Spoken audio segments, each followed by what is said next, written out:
Howdy folks, welcome back to the Hillbilly Kitchen. Today we're going to be making baked chicken.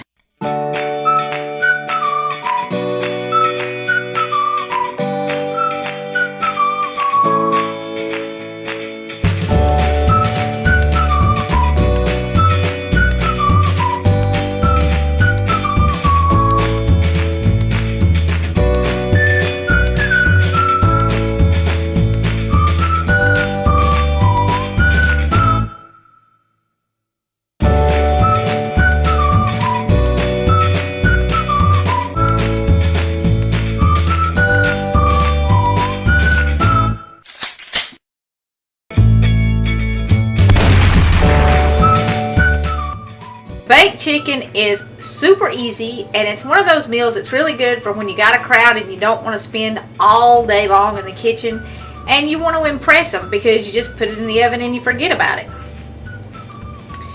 I have a pack of boneless, skinless chicken breast, and you can do like 6 or 7 pounds of this at a time. Just you need a bigger dish. Some lemon, some honey, and of course pepper and salt and onion powder. Seems like we use pepper and salt and onion powder in just about everything we cook here, but those are basic spices and put them in about everything. I'm going to take just a tiny bit of grapeseed oil, pour it in my pan, wipe it around with a napkin. This will keep my chicken from sticking, make it easier to clean my pan because this will make a mess.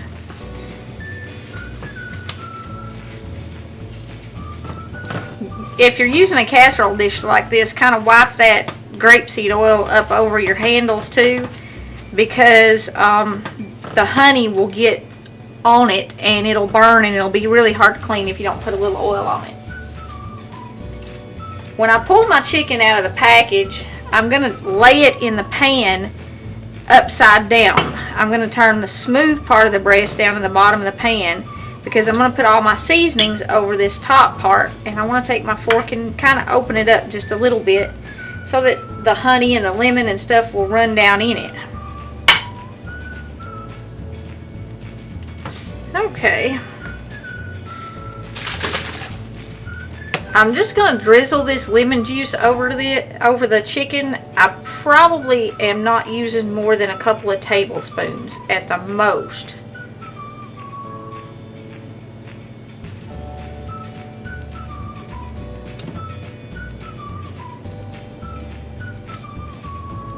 And you can certainly use fresh lemon for this if you have a fresh lemon. I used fresh when I had it. It's good. Just drizzle it kind of all over. And this honey, I only had a little left in the jar, so I stuck it in the microwave and warmed it up, and you can see that makes it run really easy. And you can put your honey in the microwave and heat it up, and it makes it real easy to drizzle it. Just a little tip there. And I'm probably going to use about 2 tablespoons of honey on this much chicken too. I'm just going to drizzle it over the chicken. I don't want to get carried away with it. And I don't know if you knew this or not, but honey is the only food in the world that will not spoil no matter how old it gets. Even if it completely crystallizes and gets hard, it's still perfectly edible and won't make you sick. And if it crystallizes and gets hard, you can heat it and it'll get runny again. So don't throw out your old honey, it's fine. Okay, that's enough. Like I said, just a couple of tablespoons maybe. And then we're going to do our salt. And you do want to put a little salt on this. Chicken's pretty bland.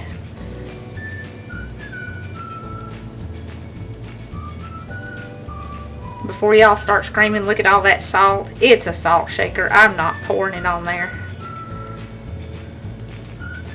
And I am using natural sea salt because it has more minerals and it's healthier. And I like plenty of pepper on mine. I don't like bland chicken. And we're going to add a little more salt and pepper when this gets almost cooked. We're going to take it back out of the oven and tear it up in pieces. And we're going to add a little more salt, a little more pepper, and a little more onion then. and just get it covered good.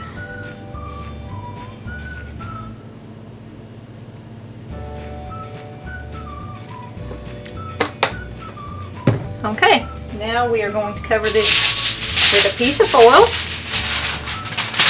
and stick it in a preheated 350-degree oven for about 2 hours, and then we're going to come back and check on it, and at that time we'll tear it up and we'll add a little more spice to it.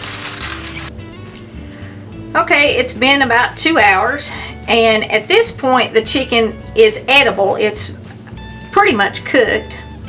But what we're going to do is we're going to tear it up in smaller chunks and stir it up in this juice here.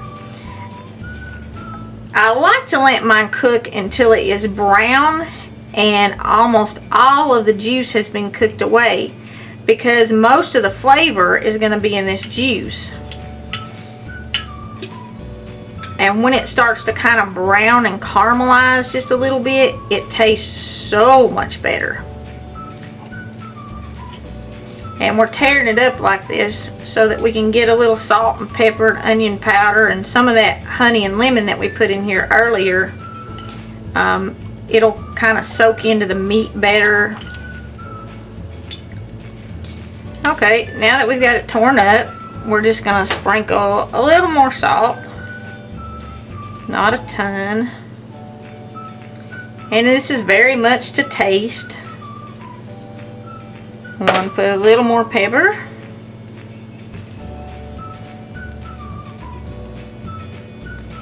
And some more onion powder. And where I said we were going to brown it, this onion powder will really help it brown and it'll make it pretty. And it adds a lot of flavor. And we're going to stir that up, all the salt and the pepper and the onion that we just put on there. Get it all mixed in there good. And then we're going to put this back in the oven, uncovered, for about 30 to 45 minutes. And that'll give us time to finish the rest of dinner.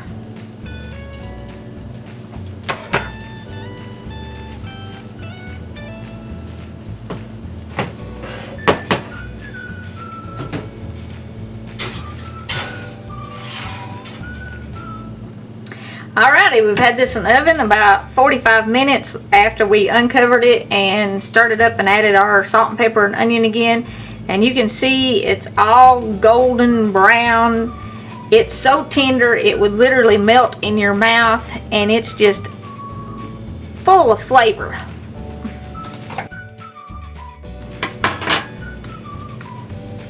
It's time to call them in to eat dinner.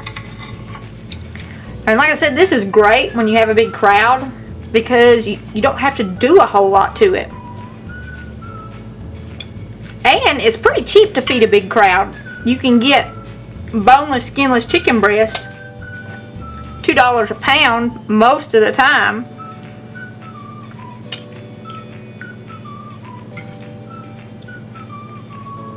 And it only takes, I mean, if you're feeding big eaters, a half a pound per person. The average person, probably a quarter of a pound would feed them. But what we have here on this plate is probably close to a half a pound pre-cooked weight. So that'll give you some idea how many pounds you need to bake for the crowd that you have. But thanks for joining us again in the Hillbilly Kitchen.